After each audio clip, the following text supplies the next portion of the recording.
What happened to the most famous female pilot in history? On July 2, 1937, Amelia Earhart vanished over the Pacific Ocean, and nearly 90 years later, we still don't know the truth. Welcome to Sherlock Mode. Amelia Earhart was attempting the impossible, to fly around the world at the equator. She had already covered 22,000 miles, crossing South America, Africa, Asia, and Australia. By late June 1937, she was exhausted but determined. Only 7,000 miles remained. The Pacific Ocean, the final test. On the morning of July 2nd at 10 a.m., Earhart and her navigator, Fred Noonan, climbed into the twin-engine Lockheed Electra at Lae, New Guinea. They had fuel for exactly 18 hours, enough to reach Howland Island, a tiny speck of land in the middle of the Pacific, just 1.6 miles long and half a mile wide. For the first 17 hours, everything went perfectly. Radio operators tracked them, they were on course, they were going to make it. Then, silence. 2 hours of deafening silence. Earhart had radioed. "We are on the line 157, 337. We are running north and south." But Howland Island was never found. She was running low on fuel, very low, desperately calling for a response that never came. And then, nothing. The United States launched the most expensive air and sea search in American history. President Roosevelt dispatched 10 naval ships, more than 60 aircraft, and 3,000 people. They searched for weeks. They found nothing. On July 19th, the official search was called off. But here's where the mystery deepens. In October 1940, 3 years later, a British colonial administrator named Gerard Gallagher arrived on Gardner Island, now called Nikumaroro. He discovered something disturbing: a partial human skeleton, a woman's shoe, an empty sextant box, and signs of a campfire. Evidence of a castaway camp. The bones were examined by a British doctor in Fiji.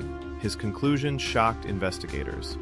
They belonged to a 5-foot 6-inch male, not Earhart. Or so they thought. Later, forensic anthropologists re-examined his measurements and reached a startling, different conclusion. The bones belonged to a taller, white female, exactly Earhart's height. Then the bones vanished in Fiji. But wait, there's another theory.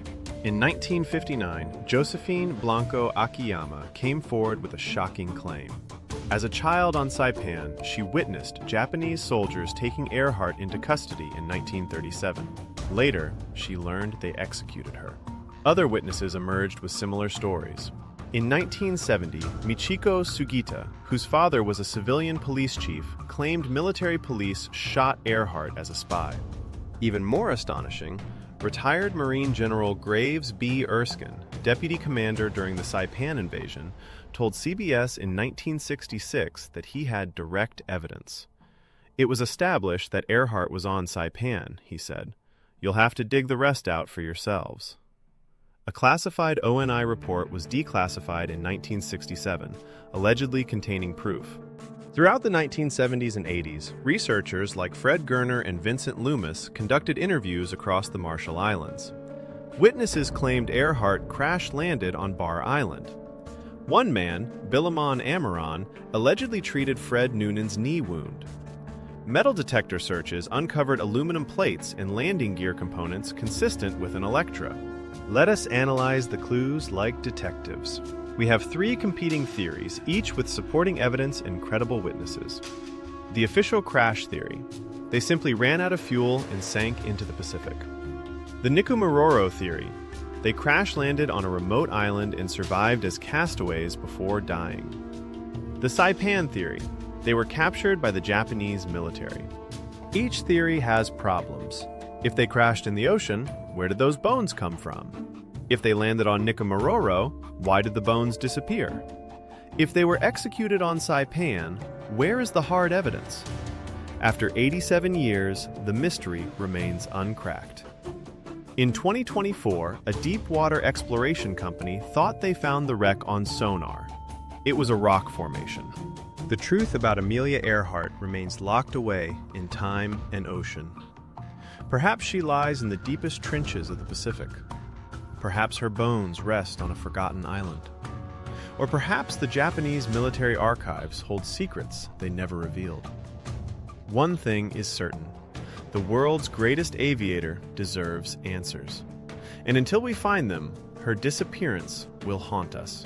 If you enjoyed unraveling this mystery, like and subscribe to Sherlock Mode.